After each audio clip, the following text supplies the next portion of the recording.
आपको 6th floor जाना है, कुसुम आंटी के यहाँ। आपको मैंने पहले यहाँ कभी देखा नहीं है।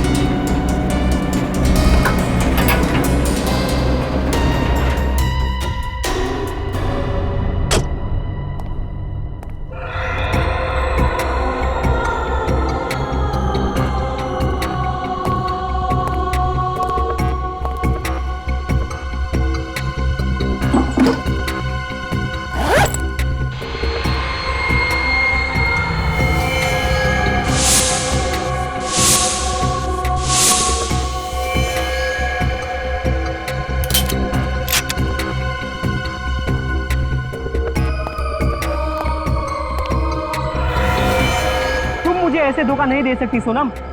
प्यार किया है मैंने तुमसे, परिवार को छोड़ा है मैंने तुम्हारे लिए। मैं मजबूर हूँ नवीन, प्लीज मुझे समझो। क्या समझूं? ये एक बेवफा से मैं वफा की उम्मीद कर बैठा।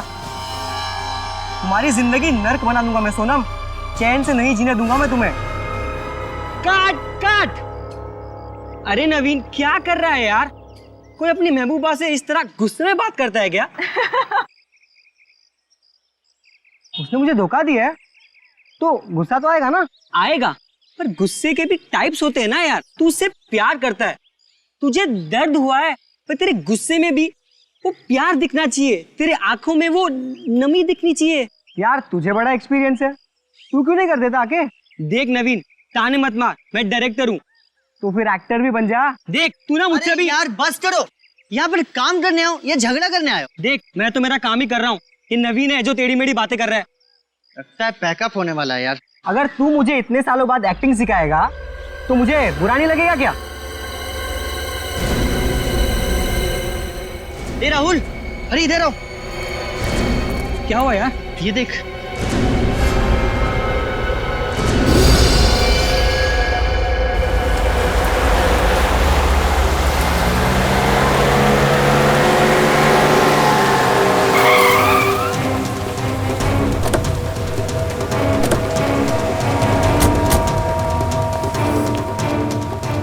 रजत, तुम सीढ़ियों से जाओ, हम लिफ्ट से आते हैं।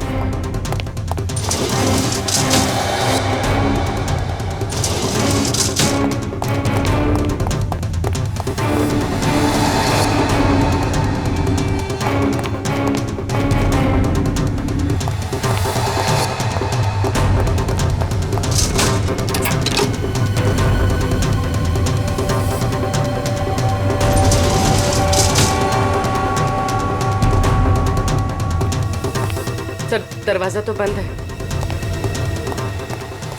खोलो, ट्राई करो। रजत खोलो जरा, थोड़ा होशियारी से, अंदर पता नहीं चलना चाहिए।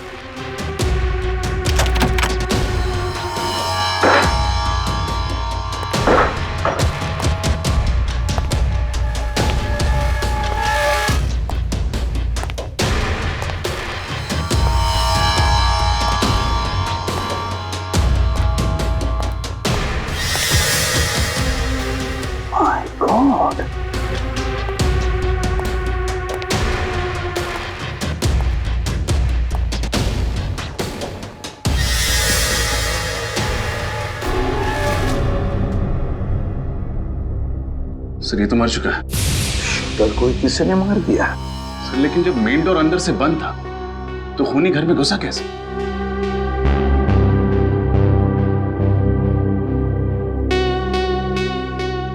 खूनी घर के अंदर नहीं, घर के बाहर था।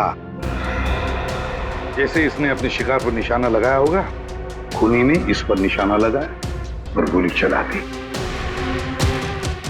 इसे जरा पलटो इसे।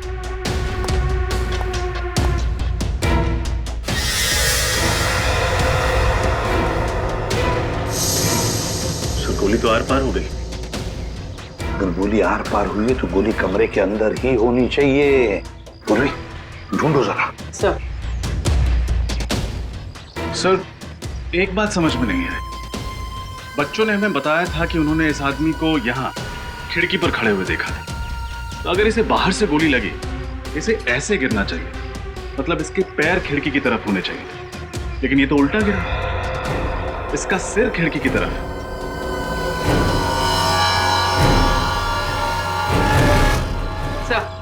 सर बुलेट कहीं नहीं मिली। अच्छा, कमरे के अंदर बुलेट नहीं मिली, ये आदमी उल्टा पड़ा है। समझ में नहीं आता ये सारा चक्कर है क्या? सर, इसकी जेब में ये 2 बुलेट और कुछ पैसे मिले। कोई आईडी वगैरह, कोई नाम पता नहीं मिला। ऐसा आदमी अपनी जान पहचान लेकर थोड़ी घूमेगा रजत। पर सर यहाँ ये मारने कैसे आया होगा? यहाँ खड़े होके इसी बिल्डिंग के किसी आदमी को तो मारेगा नहीं। जरूर किसी ऐसे आदमी को मारने आया होगा जो सामने रास्ते पे खड़ा हो या फिर वहां आने वाला होगा। रजय, आते वक्त देखा था मैंने, इस बिल्डिंग के कंपाउंड के बाहर एक ज्वेलरी शॉप है, और ज्वेलरी शॉप के बाहर सीसीटीवी कैमरा लगा हुआ है। CCTV camera. पूर्वी, उस सीसीटीवी कैमरा का फुटेज लेकर आओ, और बिल्डिंग के वॉचमैन को भी ऊपर भेज दो। सर। क्या सोच रहे हो रजय? तो सामने इतनी सारी बिल्डिंग्स हैं, इतने सारे फ्लैट्स हैं, हमें पता कैसे चलेगा कि गोली कहां से चलाई गई? पता चल सकता है रजत। जिस एंगल से गोली इस आदमी के शरीर में घुसी है, उस एंगल से पता चलेगा कि गोली चली कहां से है, गोली चली कहां से है। बॉडी को फॉरेंसिक लैब भेज तो सब पता चल जाएगा। हाँ सर, कुछ पता चला? अभिजीत, गोली तो इसे सामने से ही लगी है। सर ये हमें मालूम है, कुछ और बता सकते हो? गोली कहां से चली है, किस एंगल से चली है, ये बता सकते हैं आप? मैं तुम्हें दिखा सकता हूँ। हाँ,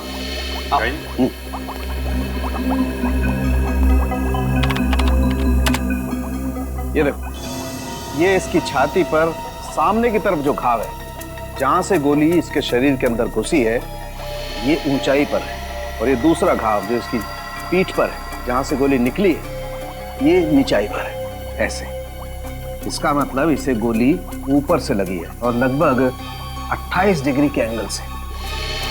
इसका मतलब या तो जिसने गोली चलाई है वो ऊंचाई पर था, या फिर कोई 10 फीट का आदमी था।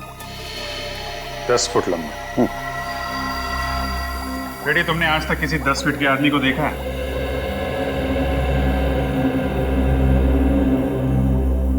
नहीं सर।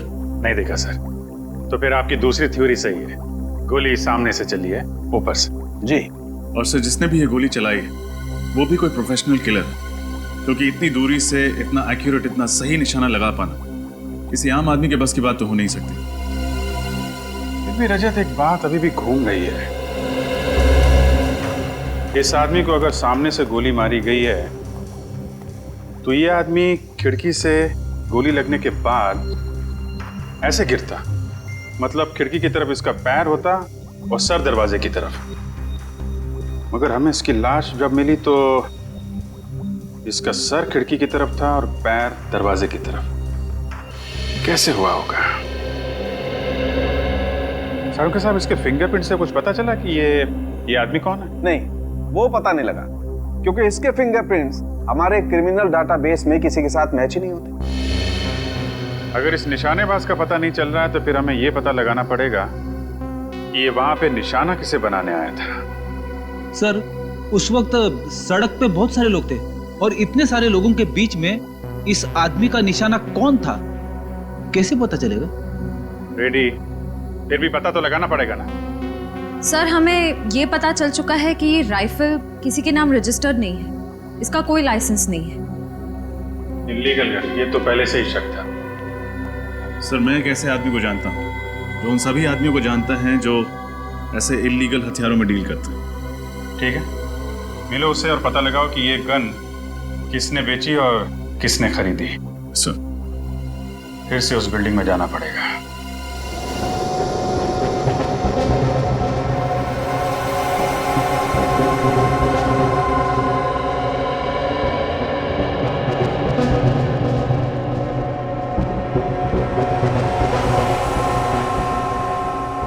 बच्चों ने कहा था कि शूटर यहाँ पे ऐसे खड़ा था खिड़की में।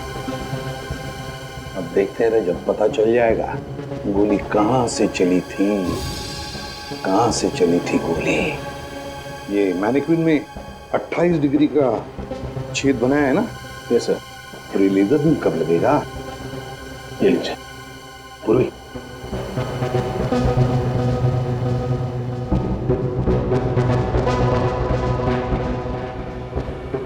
बहुत दूर है, कोई दिख नहीं रहा है यहां से। एक मिनट देखते हैं।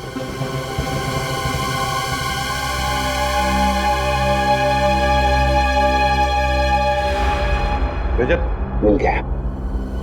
लेजर का लाइट वहां पे गिरा है, उस छत पे। रजत, गोली यहीं कहीं से चली है, यहीं कहीं से। Yes sir. सर हाँ, ये देखिए, यहां से पुतला बिल्कुल साफ दिखाई दे रहा है। हाँ बिल्कुल साफ दिखाई दे रहा है। मतलब रजत, गोली यहीं से चली है। रजत, इस टेल्स को अच्छी तरह से ढूंढते हैं, कोई ना कोई सुराग, कोई एम्प्टी शेल तो जरूर मिलना चाहिए।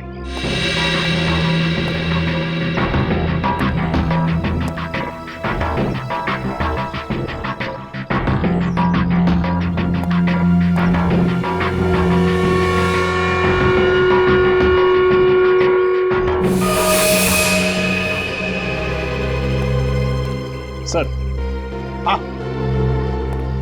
बुलेट शेल तो नहीं मिला, लेकिन ये पानी की बोतल और ये खाने का पैकेट मिला है। खूनी का हो सकता है, यहाँ बैठकर इंतजार कर रहा होगा।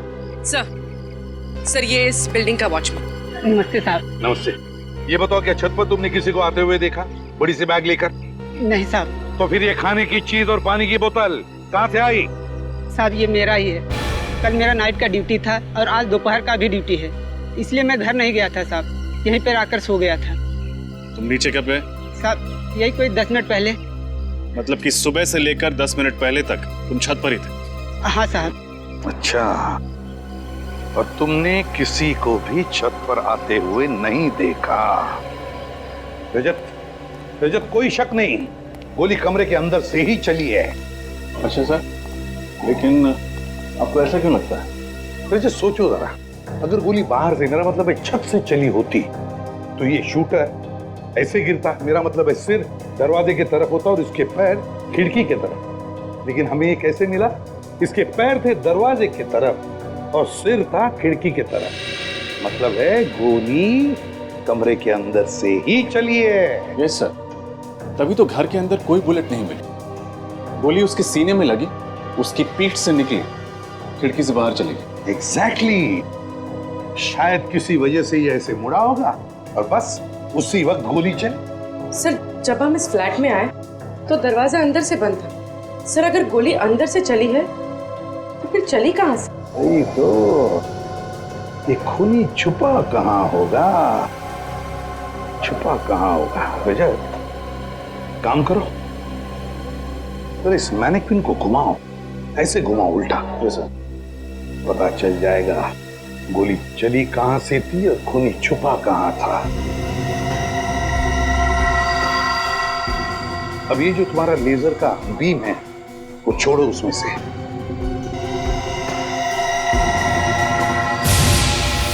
माय गॉड, सर लेजर तो स्पीकर पे जा रहा है। उतारो स्पीकर को और खोलो।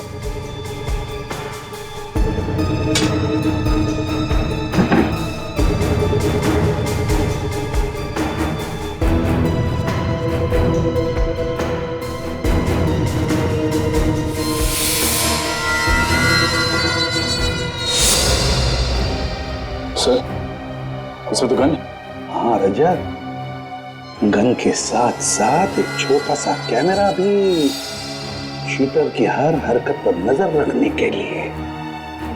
अच्छा, तो खूनी स्पीकर में छुप कर बैठा था, जैसे ही शूटर किसी वजह से मुड़ा, खूनी ने उस पर गोली चला दी।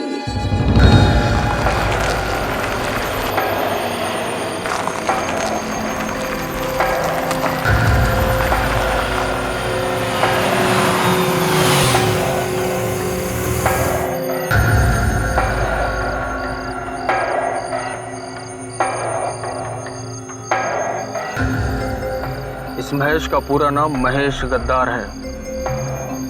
गद्दार कुछ भी गड़बड़ करे उड़ा देने से। आप फिक्र मत करो बॉस, मेरी नजर और मेरा निशाना दोनों महेश पे रहेगा।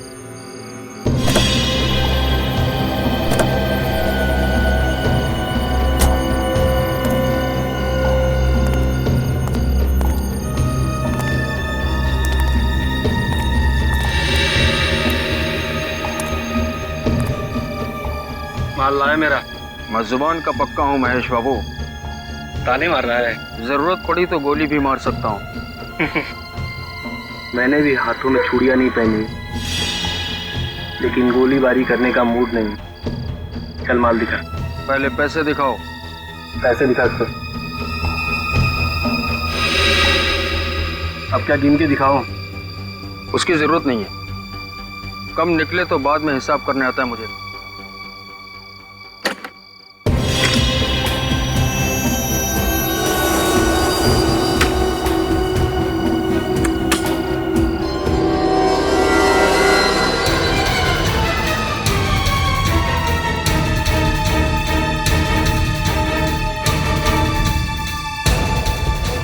क्यों केवल जी?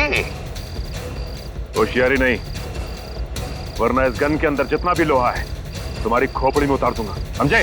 पूर्वी, फोटो दिखाओ इसे।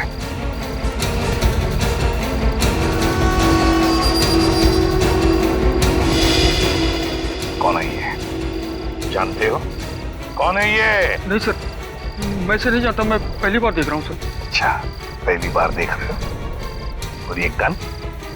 गन तो पहचानते होंगे, है? नहीं? देख केवल, आखिरी बार पूछ रहा हूं मैं, कौन है ये? सर ये आदमी भिकू है। भिकू? हाँ सर, 3 महीने पहले ये मुझे मिला था। अच्छा, तब मैंने इसको ये गन बेची थी सर। और बताओ इसके बारे में। सर इसने मुझे खुद कांटेक्ट किया था और उसके बाद फिर मैं इससे कभी नहीं मिला, पहली और आखिरी बार मिला था सर। अच्छा, पहली बार मिला और तुमने गन बेच दी इसे? ना जान ना पहचान, गन बेच दी? हाँ?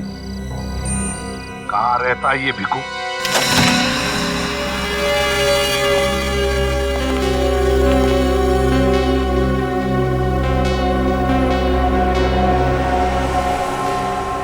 लगता है काफी माल कमाया इस भिकू ने। हाँ, पेशेवर खूनी जो था। एक काम करो, इस घर की अच्छी तरह से तलाशी लो, शायद कुछ मिल जाए जिससे पता चले वो किसे मारने आया था।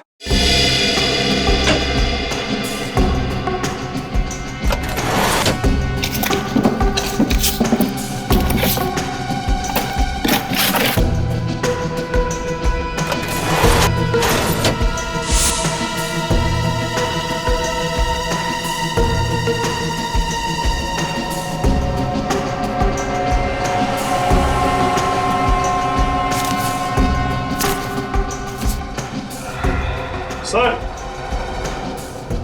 हाँ सर, ये अलग से 4 नंबर्स लिखे। सर भिकू ने ये 4 नंबर इस डायरी में क्यों लिखे होंगे? नहीं तो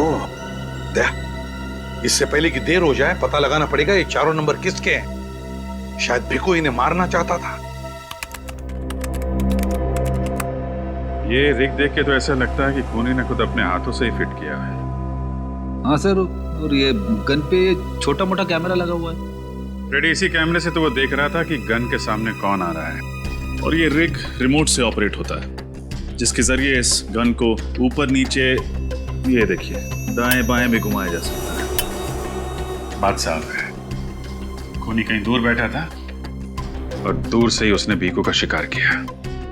मगर खूनी उस फ्लैट में घुसा कैसे? ये रिग वगैरह लगाने में तो काफी टाइम लगा होगा।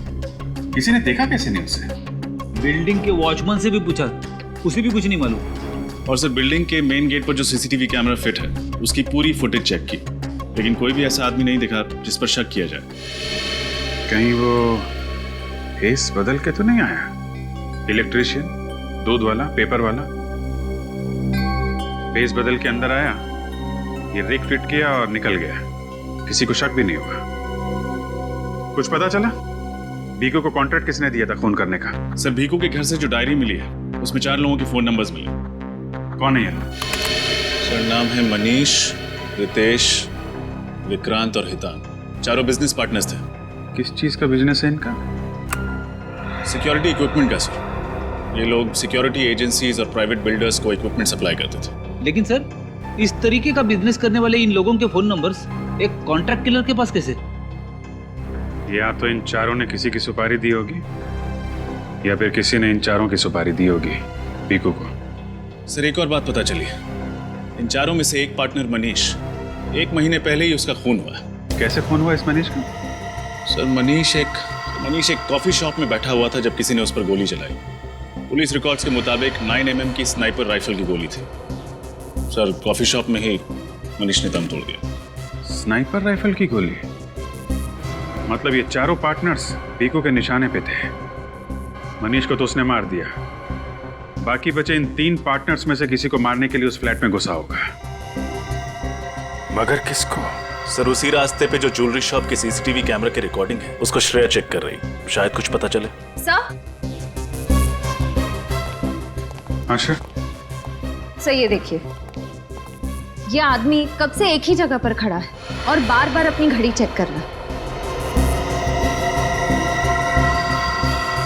हाँ सर, ऐसा लग रहा है जैसे ये किसी का बेसब्री से इंतजार कर रहा है।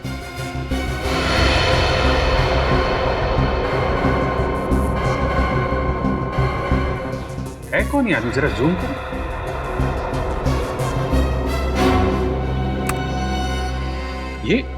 ये तो उन चारों पार्टनर्स में से एक है ना, विक्रांत।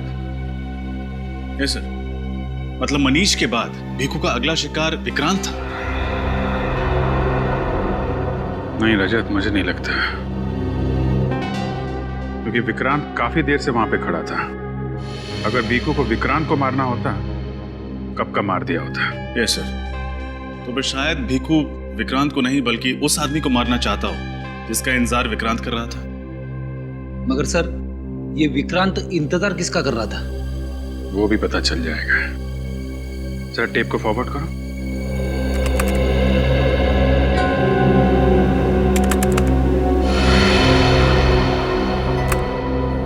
रितेश, ये तो उन्हीं का पार्टनर है। मतलब विक्रांत ने पहले एक पार्टनर मनीष को मरवाया और उसके बाद दूसरे पार्टनर रितेश को मरवाना चाहता। लेकिन सर इस सब के पीछे विक्रांत का मकसद क्या हो सकता है? अब ये तो विक्रांत ही बताएगा। पकड़ो इस विक्रांत को। हेलो, हाँ जसवंत, आज का ये प्रेजेंटेशन अब बहुत ज़रूरी है। अगर ये कॉन्ट्रैक्ट हाथ से निकल गया ना तो करोड़ों का नुकसान हो जाएगा।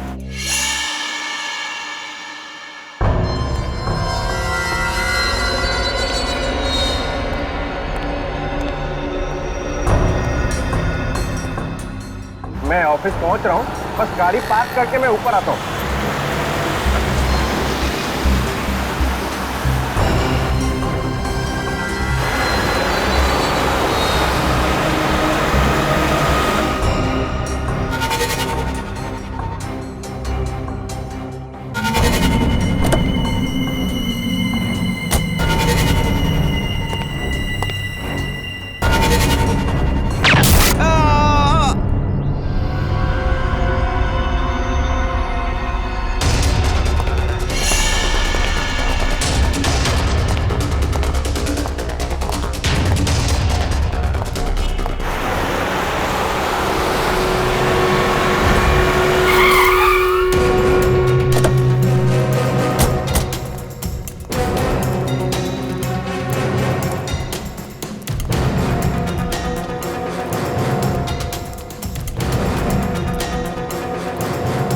प्लीज आप लोग उस तरफ चलिए, प्लीज आइए आइए आइए, प्लीज हटिए हटिए, आइए इधर आइए प्लीज, आइए चलिए सब एक साइड प्लीज।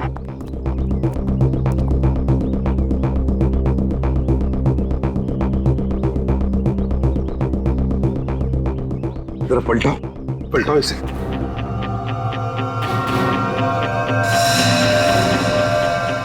इसकी छाती पे गोली मारी गई है। हाँ सचिन, इस विक्रांत को भी वहीं पर गोली मारी है जैसे मनीष को मारी थी।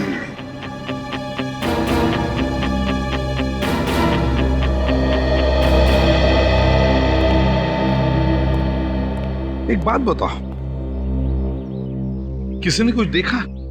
क्या हुआ ये? सर मैंने देखा था सर, विक्रांत सर जैसे ही गाड़ी से उतरकर ऑफिस की तरफ जाने लगे तो गोली लगी और यहाँ गिर गए। अच्छा, किसने गोली चलाई देखा तुम लोगों ने? आपने किसी को भी यहाँ से बड़ा सा बैग लेके जाते हुए या लेके आते हुए देखा क्या? नहीं सर। अच्छा चलो, गोली चलने की तो आवाज सुनी होगी किसी ने? नहीं सर। अरे नहीं? अच्छा, विक्रांत का ऑफिस कहाँ पर है? उस तरफ है विक्रांत जी का ऑफिस।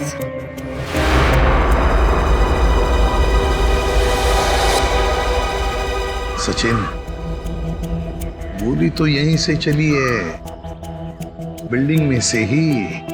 मगर बिल्डिंग की खिड़कियां तो बंद है, तो जरूर गोली छत से चली है, छत से। लगता है उसी आदमी का काम है, उसी खूनी का जिसने मनीष को मारा है। छत से गोली चली है। एक काम करो, छत पे जाकर देखो, देखो कुछ मिलता है क्या। और बिल्डिंग में जितने भी लोग हैं उनसे पूछताछ करो, पूछो उनसे क्या किसी ने किसी अनजान आदमी को बिल्डिंग में आते जाते हुए देखा है क्या? हाँ? सर, हम जिसे खूनी समझ रहे थे उसी का किसी ने खून कर दिया। वही तो हम सोच रहे थे कि विक्रांत रितेश को मारना चाहता है, या तो विक्रांत को ही किसी ने मार दिया। सर,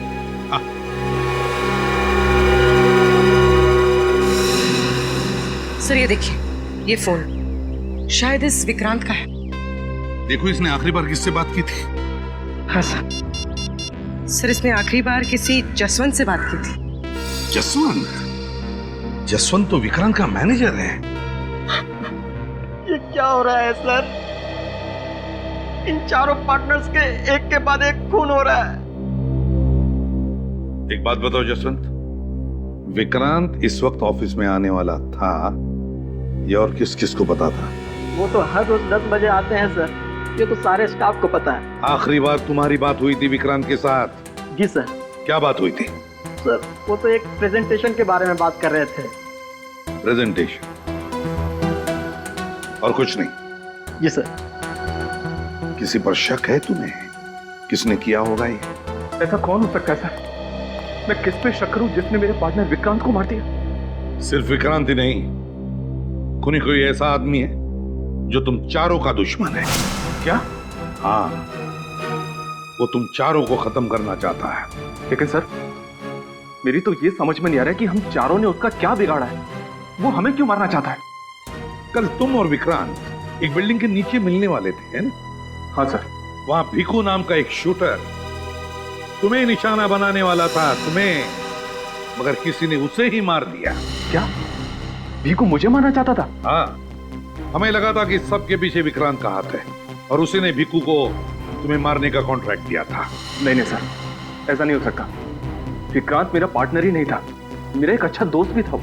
आपका चौथा पार्टनर मिस्टर हितांग फिलहाल कहाँ पर है? वो तो पिछले 1 महीने से शहर से बाहर गया हुआ है। उसके पिताजी की तबीयत खराब है। कब आने वाला है? उसने कहा तो था कि वो जल्द से जल्द लौटने की कोशिश करेगा। कुछ दिन पहले तुम्हारा एक्सीडेंट हुआ था, है ना? जी हाँ सर। क्या हुआ था? 5 मई को मैं अपनी बीवी और बच्चे के साथ एक पार्टी से वापस लौट रहा था। गाड़ी का टायर बीच में ही फट गया और एक्सीडेंट हो गया। उस एक्सीडेंट में मेरी बीवी और बच्चे तो मर गए, लेकिन मैं पता नहीं कैसे बच गया। अचानक टायर फटा कैसे? दरअसल मेरी गाड़ी पर किसी ने गोली चलाई थी। वो गोली गाड़ी के टायर पर लगी और टायर फट गया। गाड़ी बहुत स्पीड में थी और मैं उसे कंट्रोल नहीं कर पाया, बस। अच्छा, क्या तुम्हारा कोई दुश्मन है? मेरा मतलब है कोई बिजनेस राइवल? नहीं नहीं सर, मैं जानता हूँ कि बिजनेस में कॉम्पिटिटर्स होते हैं, राइवल्स होते हैं। मुझे नहीं लगता कि हमारा कोई दुश्मन होगा। सर, हाँ, बिल्डिंग की छत पे से मुझे ये बुलेट का शेल मिला है। 9 mm shell, long range rifle का शेल ही है। सर, फिर तो एक बात पक्की है कि खूनी ने विक्रांत पर छत से ही गोली चलाई है। हाँ पूर्वी, हमारा शक सही निकला। जिसने मनीष पर गोली चलाई उसी ने विक्रांत को भी मारा है। उसी ने विक्रांत पर गोली चलाई है। सचिन, उन्हीं को किसी ने आते जाते देखा बिल्डिंग में? सर मैंने सारे ऑफिसेज में चेक किया लेकिन किसी ने भी उसे नहीं देखा है। पर सर ऐसे कैसे हो सकता है? वही तो, कहीं से तो घुसा होगा वो बिल्डिंग में, कहीं से तो घुसा होगा। सर बिल्डिंग के सेकंड फ्लोर पे रेनोवेशन का काम चल रहा है और मजदूरों का आना जाना लगा रहता है, इसलिए बिल्डिंग वालों ने पीछे का रास्ता खोल दिया उनके लिए। बस तो वहीं से घुसा है वो, शायद बेस बदल कर, और फिर अपना काम करके भगदड़ का फायदा उठाकर भाग गया वहीं से। ये आदमी तो बहुत खतरनाक लग रहा है सर। हाँ, बहुत ही खतरनाक आदमी है वो। 3 खून कर चुका है वो। तुम भी संभल के रहना। तुम जहां भी जाओ किसी को भी पता नहीं चलना चाहिए। और सचिन, इनका चौथा पार्टनर हितांग, उसे कांटेक्ट करो और उससे कहो कि जैसे वो शहर में आए हमें इन्फॉर्म करें। सर रितेश अपने परिवार के साथ जब एक पार्टी से लौट रहे थे तब उनकी गाड़ी पर गोली चलाई गई जो टायर पे लगी। रितेश गाड़ी को कंट्रोल नहीं कर पाए और गाड़ी फांजा ब्रिज से नीचे गिर गई। इस एक्सीडेंट में उनकी पत्नी और उनके इकलौते बेटे की मौत हो गई लेकिन वो बच गए। और ये एक्सीडेंट हुआ कब? सर मनीष के खून के 1 हफ्ते बाद। तो कहीं इस भीखू का हाथ तो नहीं है इस एक्सीडेंट में? सर मेरा तो रितेश पर शक पक्का हो रहा है। हो सकता है अपने परिवार और अपने पार्टनर्स का बदला लेने के लिए उसी ने भीखू पर गोली चला दी। मगर भीखू पे तो रिमोट कंट्रोल से गोली चलाई गई है और फुटेज में दिख रहा है रितेश विक्रांत के साथ मिलने आया था। अगर उसने कुछ किया होता तो हमें दिख जाता फुटेज में। अगर रितेश या हितांग ने भीखू का खून नहीं किया तो फिर किसने किया? कहीं ऐसा तो नहीं कि इनके किसी बिजनेस राइवल ने भीखू को कॉन्ट्रैक्ट दिया हो इन्हें मारने के लिए? इन चारों पार्टनर्स के बिजनेस राइवल के बारे में पता लगा है क्या? लगाया ना सर, मगर अभी तक किसी पर शक नहीं हो रहा है। लेकिन एक अजीब बात सामने आई है सर। क्या? इनकी फर्म को एक ऑर्डर मिला था, एक प्राइवेट सिक्योरिटी एजेंसी को माल पहुंचाना था, लेकिन ऐन वक्त पर ऑर्डर कैंसिल हो गया। तो उस ऑर्डर का इन पार्टनर्स की मौत के साथ कोई संबंध हो सकता है सर। ऑर्डर बड़ा था, करोड़ों रुपए का। ऐन वक्त पर ऑर्डर कैंसिल होने की वजह से इनको बहुत बड़ा नुकसान उठाना पड़ा था, बल्कि आज भी कंपनी कर्जे में डूबी हुई है। और ये ऑर्डर कैंसिल होने की वजह? सर वो तो पता नहीं चल पाया है, लेकिन चारों पार्टनर्स के खिलाफ एक कोर्ट केस चल रहा है। और सर इसी टेंशन की वजह से एनुअल जनरल मीटिंग में उन चारों पार्टनर्स के बीच झगड़ा भी हुआ था। पता लगा उस कॉन्ट्रैक्टर ने अपना ऑर्डर कैंसिल क्यों किया था। शायद वहीं से हमें कोई नया सबूत या सुराग मिल जाए जो इस केस को सुलझाने में हमारी मदद कर सके।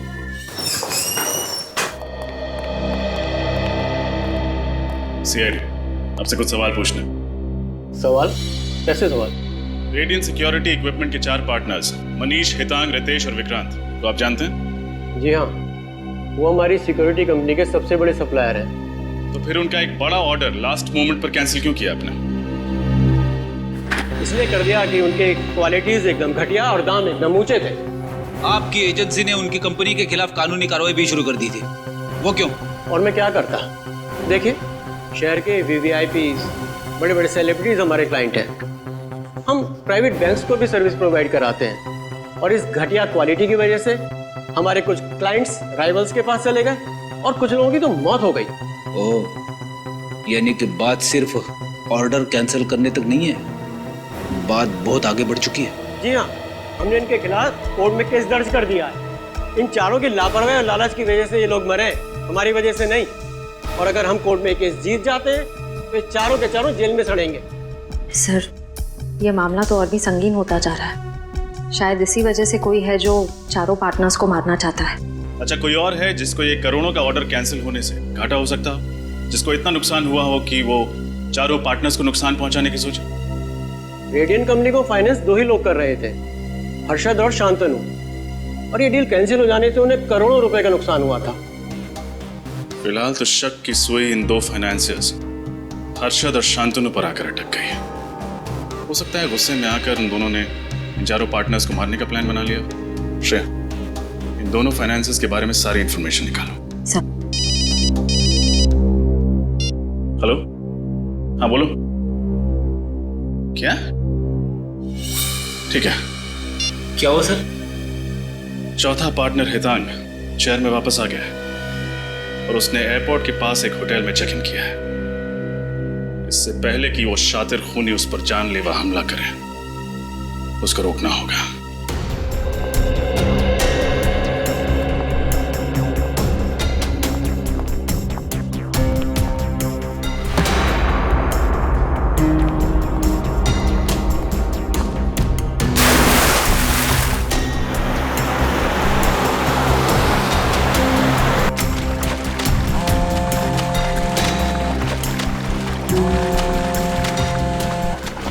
सर मैं लगातार मिस्टर हितांग का नंबर ट्राई कर रही हूँ, रिंग बज रही लेकिन वो फ़ोन नहीं उठा रहा है। अच्छा, होटल के रिसेप्शन में बोलो, उसके कमरे में फ़ोन कनेक्ट करके दें। सर मैंने वहाँ भी फ़ोन किया था, लेकिन उनका कहना है कि मिस्टर हितांग अपने कमरे में ही नहीं है। कमरे में नहीं? किसी मुसीबत में तो नहीं है? कोई अनहोनी हो जाए उसके पहले हमें वहाँ पहुँचना पड़ेगा।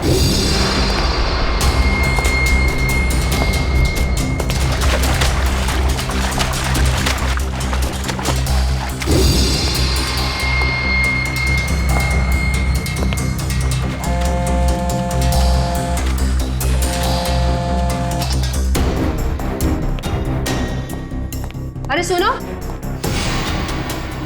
हाउसकीपिंग का सारा स्टाफ कहाँ है? मैं कब से उन्हें ढूंढ रही हूँ। मुझे मन्नू से बात करनी है। मैं तुमसे बात कर रही हूँ। क्या नाम है तुम्हारा?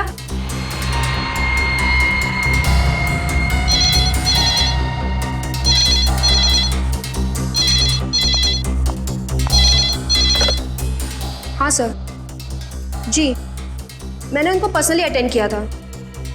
ठीक है सर, मैं अभी आपके कैबिन में आती हूँ। सुनो, मन्नू मिले ना तो उसको कहना मुझसे आके मिले।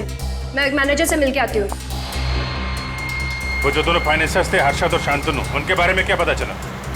सर दोनों पार्टनर्स बिजनेस के सिलसिले में पिछले 1 महीने से विदेश में हैं सर। सर अगर दोनों 1 महीने से विदेश में हैं, तो फिर इन पार्टनर से फोन कौन कर रहा है?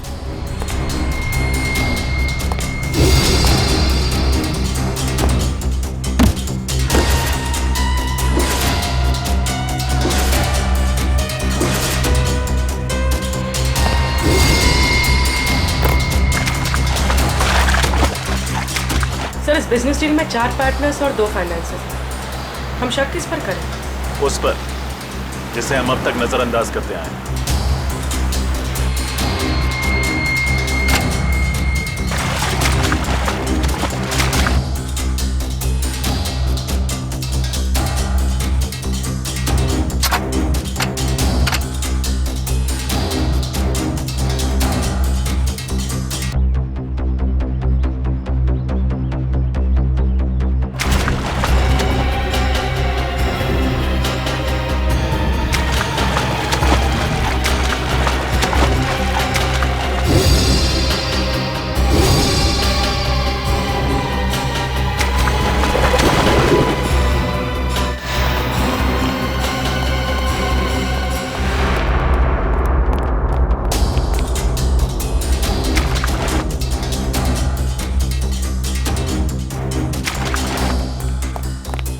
आपके गेस्ट मिस्टर हेतांग इस वक्त कहाँ हैं? आपने पहले भी फोन किया था उन्हें पूछने के लिए। आप ये बताइए कि वो इस वक्त कहाँ मिलेंगे?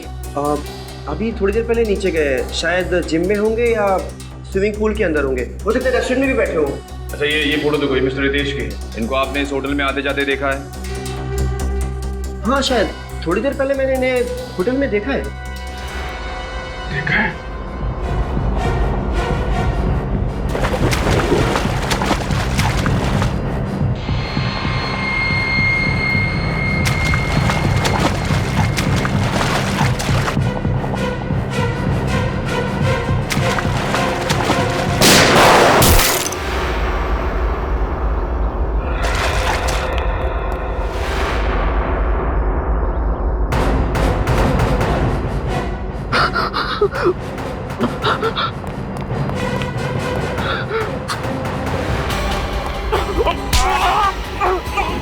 नहीं छोड़ूंगा मैं तुम्हें, नहीं छोड़ूंगा। अभी भी जान बाकी है।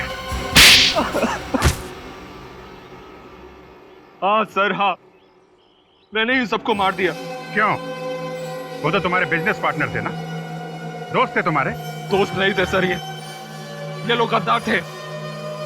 मेरी वजह से इन लोगों को लाखों करोड़ों का कॉन्ट्रैक्ट मिला, मगर इन लोगों ने मार्केट में हल्की क्वालिटी का जाली माल बेचना शुरू कर दिया। तो तुम पुलिस में रिपोर्ट लिखवा सकते थे। हाँ, जब तक मुझे पता चलता तब तक बहुत देर हो गई थी। कॉन्ट्रैक्टर ने हम पर क्रिमिनल केस दर्ज कर दिया था। मैंने अपना मुंह खोलने की ठानी, मगर इन लोगों ने उल्टा मेरा ही मुंह बंद करने की कोशिश की। जब तुमने चुप रहने से इनकार कर दिया तो उन्होंने तुम्हारा और तुम्हारे परिवार का एक्सीडेंट करवा दिया, जिसमें तुम्हारी पत्नी और तुम्हारा बच्चा तो मर गए, लेकिन तुम बच गए। हाँ सर, उसके बाद मैंने सोचा अगर मैं पुलिस के पास गया तो ये मेरे माँ बाप को भी मार डालेंगे, और इसलिए मैंने भीखू कॉन्ट्रैक्ट किलर को हायर किया।